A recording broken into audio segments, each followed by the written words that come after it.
নমস্কার, কেমন আছেন সবাই? প্রবাসে ঘরকন্যা একটি ভ্লগে আপনাদের স্বাগত জানাই। আজ রবিবার, বিকেল এখন 5টা। ছুটির দিন মানেই তো বিকালবেলাতে সকলেরই একটু মনে হয় যদি কিছু চুটুর পুটুর খাওয়া যায়। মাঝে মাঝে কিছু স্ন্যাক্সে বানাই, আর মাঝে মাঝে কিছু স্ন্যাক্স বানিয়ে ফ্রোজেন করে রেখে দিই, তাদেরকে বার করে নিই। তো কিছুদিন আগে বানিয়েছিলাম তেলাপিয়ার ফিলে দিয়ে কটা ফিশ কাটলেট, সেইগুলোকে ফ্রোজেন করে নিয়েছিলাম। আজকে ওইগুলোকে বার করেই ভাজতে দিলাম। আজকে একটু বাজার যাব, ওই জন্মাষ্টমীর বাজার করতে।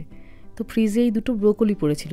ছেলেমেয়েরা খুব একটা ব্রোকলির কোনো কিছু খেতে চায় না, তবে একটুখানি তেল দিয়ে আর একটুখানি গার্লিক পাউডার দিয়ে যদি এটাকে একটুখানি ভাজা ভাজা মতো করে দিই, তখন দেখি ভালোবেসে খায়।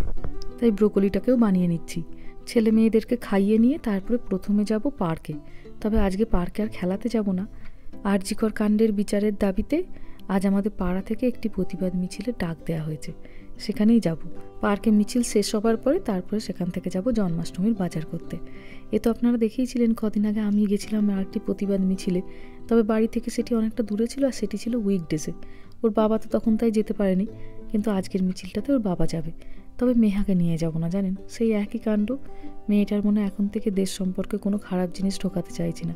এখানে ছেলে মেয়েরা বড় হয়ে গেলে এমনিতেই তারা খুব একটা চায় না দেশে যেতে, আর এই সমস্ত জিনিসপত্রগুলো যখন তারা শুনবে বা বুঝবে, হয়তো কদিন পরে আমার মেয়েও চাইবে না দেশে যেতে। সেই পরিস্থিতিটা আর আনতে চাই না। দেশে যেতে ও ভারী ভালোবাসে, ওই ভালোবাসাটুকু ওর বেঁচে থাক।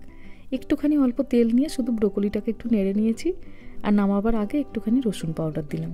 রসুন পাউডার বাড়িতে না থাকলে একটু গোটা রসুনকেও তেলে ভেজে নিলে ভারী সুন্দর গন্ধটা আসে। এখন নুন দিইনি, নুন দিলে তো জলটা কেটে যাবে। যখন ওদেরকে খাবারটা দেবো ওপর দিয়ে হালকা করে নুন ছড়িয়ে দেবো। ব্যাস হয়ে গেছে। চলুন একটুখানি ওদেরকে খাইয়ে নিয়ে বেরাই। চলে এসেছি আমরা পার্কে। এই পার্কটি তো আপনাদের চেনা, দুর্গাপূজা হয় এখানে।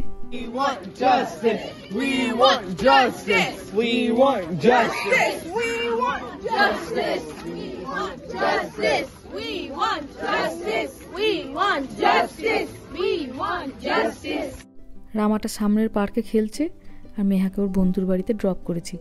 বাজার যাওয়ার সময় ওকে তুলে নেব। দিনের পর দিন কেটে যাচ্ছে। দেশ বিদেশের প্রতিটি মানুষ আমরা বসে আছি সুবিচারের আশায়।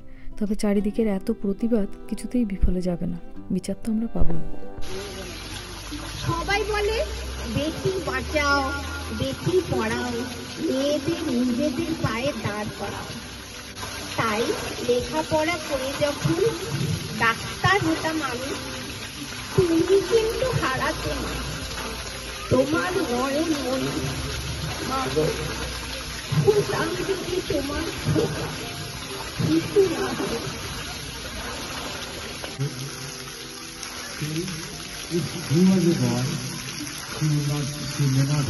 But today's seeing situations what women is facing in India is very sad and upsetting. Happy when unhappy when a girl is born, and not will be very happy and celebrating when boy is born. And this time it was a little bit different because we thought our workplace is safe and secure, but it was not for that girl, for the doctor. Hey, like, it makes everybody mad. Like, why is there no change? Like, it's been happening for years, and yet we have no change According to their own will. So now it's high time to claim our own independence, be it in the workplace, be it inside your family or anywhere. If you cannot act freely, then you are not independent. আর আমাদের গভর্নমেন্টের এটা উচিত যেন এটা হয়, এমন যেন না হয়, এমন যেন পচনশীল অবস্থায় না পৌঁছায় যেখানে সব বাচ্চা ঘা উজাড় হয়ে যায়। তো দিনের শেষে এটা যেন একটা বিচ্ছিন্ন ঘটনা হিসেবে না করা হয়। এটা প্রতিনিয়ত হচ্ছে, এবং আমাদের কতদিন পর্যন্ত এটা নিয়ে করা উচিত যতদিন না একটিও প্রাণ হয়ে যায়। তো let's continue this and make sure that everybody gets corrected, including us. আমাদের স্থানীয় যে হাই স্কুলটি আছে, সেখান থেকেও বহু বাচ্চারা এসেছে আজকের এই প্রতিবাদ মিছিলে যোগ দিতে। ঘটনাটির নৃশংসতা এতটাই বেশি যে সকলেই স্তম্ভিত। ছোট বড় প্রায় প্রত্যেকেই এই মিছিলে তাদের মতামত জানিয়েছিল। বাচ্চাদের বিশেষ করে মতামতগুলো শুনলে আপনার গায়ে কাঁটা দিয়ে দেবে। তারা অবাক হয়ে গেছিল যে এইভাবে আবার কাউকে মারা যায়। প্রতিটি গভীর রাতের পরেই যেমন দিনের আলো ফোটে, রাত সে যত লম্বাই হোক না কেন, দিন তো হতেই হবে। তেমনি এই বর্তমান পরিস্থিতির গভীর রাত্রিও ঠিক কাটবে, সুবিচারের শুভ সকালও ঠিক আসবে। মাঝে শুধু কিছু দিনের অপেক্ষা।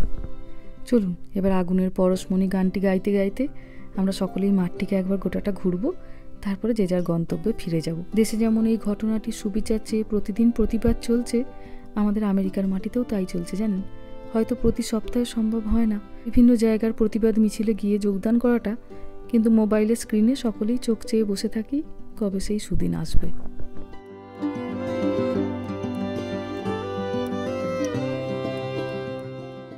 চলুন, বেরিয়ে পড়েছি আমরা পার্ক থেকে। মেহাকে একবার তুলে নিয়েছি আর বাড়িতে গিয়ে একটুখানি জ্যাকেট নিয়ে নিয়েছি। কস্কোর ভেতরটা তো প্রচণ্ড ঠান্ডা, যেন মনে হয় ফ্রিজের ভেতর দিয়ে হাঁটছি, ওই জন্য একটুখানি জ্যাকেট নিয়ে নিয়েছি। কাল জন্মাষ্টমী, চলুন একটুখানি গোপালের জন্য ফল মিষ্টি নিয়ে আসি। এসে গেছি আমরা কস্কোর ভেতরে। এই বাদামটা দেখলেই ভারী লোভ হয়, কিন্তু এই দেশে বাচ্চারা না প্রচণ্ড পিনাট অ্যালার্জিতে ভোগে জানেন।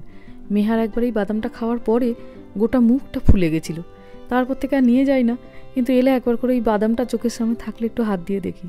আমাদের দেশে যেমন আমরা ভিনিগারের মধ্যে পেঁয়াজ ভিজিয়ে খাই, এখানেও ওইভাবে গাজর অ্যাসপারাগাস ভিজিয়ে খায়। ওই একই রকম মোটামুটি পদ্ধতি, তবে খেতে বেশ ভালো লাগে। কস্কোতে এখন আমরা খুব সুন্দর বাসমতি চালও পাই, ওই জন্য এখান থেকেই নিয়ে নিই। এটা ওই 9 কেজির বস্তা। 9 কেজির দাম পড়ে মোটামুটি ওই $20 মতো।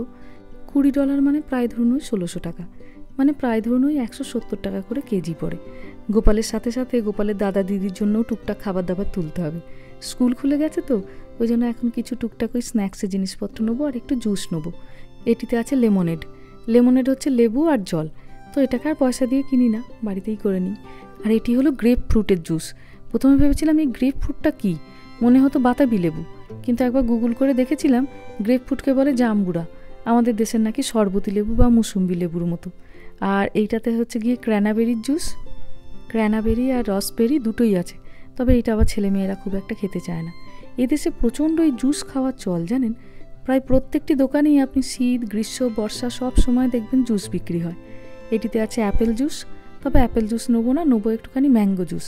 ম্যাঙ্গো জুসটা আমাদের বাড়ির সকলে খুব ভালোবাসি, তো ওইটাকেই খুঁজছি, ওইটা কোথায় গেল। এদিকে আছে একটুখানি অরেঞ্জ জুস। অরেঞ্জ তো বাড়িতে গোটা গোটা নিয়ে যাই, দিয়ে জুস বানিয়ে নিই। মেহা ওখান থেকে নিতে গেছে একটু দই, কখনো একটু মাংসতে, কখনো একটু রায়তাতে, কখনো একটু ছাঁচে একটু করে টক দই লাগে। আর ডিমের এই যে ঘরটা দেখছেন, এটা গোটাটাই একদম ফ্রিজ। এত ভেতরটা ঠান্ডা যেটা বলার কথা নয়।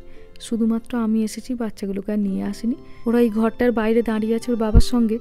দুধ ডিম বা বেশ কিছু সবজিপাতি আছে যেগুলো এরকম ফ্রিজ ঘরের মধ্যে রাখা থাকে, তো যে কোনো আমরা একজন ভেতরে যাই, গিয়ে নিয়ে আসি। একটু দুধও নেবো। ভেবেছি যে কাঠের যে দুটো করে তাক থাকে, নিচের তাকটাতে রাখবো এই আমিষ জিনিসগুলো, আর ওপরের তাকটাতে রাখবো ফলমূলগুলো। এই যে এইটি ওদের ভারী পছন্দ হয়েছে। 2 ভাই বোন অস্থির করে দিচ্ছে একটা কিনে দেওয়ার জন্য, তবে আজ আর দেবো না, অন্য কোনো দিন দেবো। $25 দাম এটার, মানে প্রায় ধরুন 2000 টাকা। ওদেরকে বলেছি পুজোর সময় কিনে দেবো। অল্প একটুখানি আলু পেঁয়াজও তুলে নিলাম। ওই দিকটাতে আছে সব ফলমূলগুলো, একটু কলা একটু তরমুজ, সমস্ত জিনিসপত্র বাবা ওদিক থেকে তুলে নেবে। ব্যাস হয়ে গেছে সমস্ত কিছু নেয়া।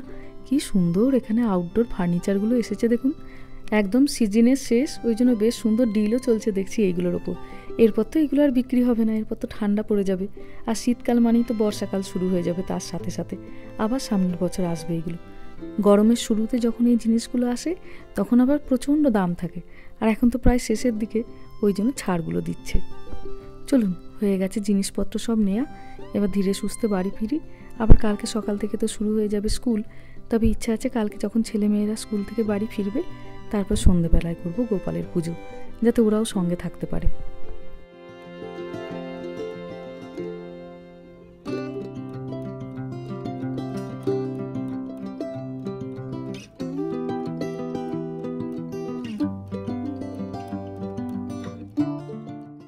চলে এসেছি বাড়িতে, জিনিসপত্রগুলোকে সব ডাইনিং টেবিলের ওপর রেখে দিয়েছি। একটু বেগুন, একটু বিনস, একটু ভেন্ডি, এখানে একটু পেঁয়াজ, একটু পাতি লেবু, আর এখানে নিয়েছি একটুখানি রুটি, যেগুলো শুধু সেঁকে নিলেই হবে। কস্কো থেকেই পাই এখন এই রুটিগুলো, আবার রুটি বলেই বিক্রি হয় দেখুন। এদিকে নিয়েছি একটুখানি ধনে পাতা।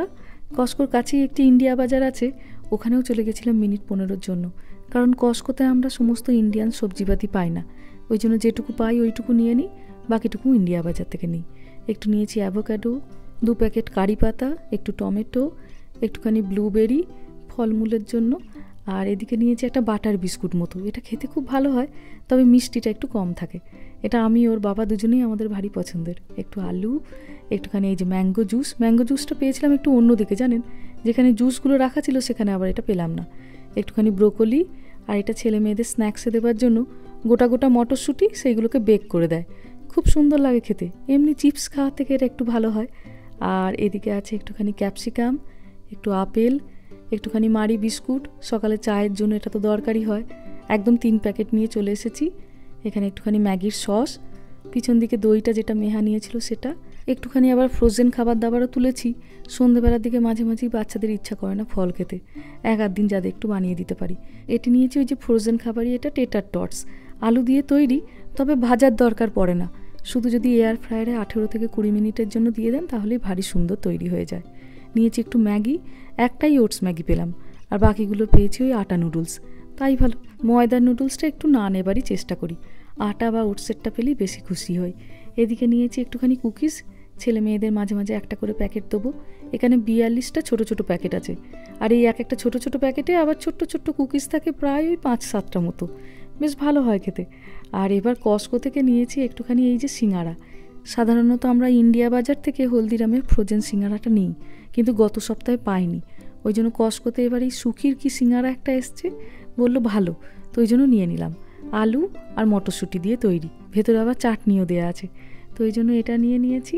আর এখানে নিয়েছি একটু কমলা লেবু, কালকে গোপালকে দেবো আর অন্য সময় বাচ্চাদের জুস করে দেবো। আর এটাতে নিয়েছি একটুখানি টর্টিলা চিপস। ব্যাস, বিকালে পার্কে যাওয়ার আগে মটরটাকে প্রেসার কুকারে সেদ্ধ করে গেছিলাম, যে যাতে এসেই টুক করে ঘুগনি একটু বানিয়ে ফেলতে পারি। চলুন, হয়ে গেছে রান্নাবান্না, এবার ছেলে মেয়েদের খেতে বসাই। ভিডিওটা তাহলে আজকে এখানেই শেষ করছি। সবাই ভালো থাকবেন, সুস্থ থাকবেন, সাবধানে থাকবেন। আর ভ্লগটা কেমন লাগলো সেটা আমাকে অবশ্যই কমেন্টে জানাবেন। ভালো লাগলে একটা লাইক করে দেবেন। সবাই ভালো থাকবেন, সুস্থ থাকবেন, সাবধানে থাকবেন। দেখা হবে খুব শিগগিরই পরের একটা ভ্লগে।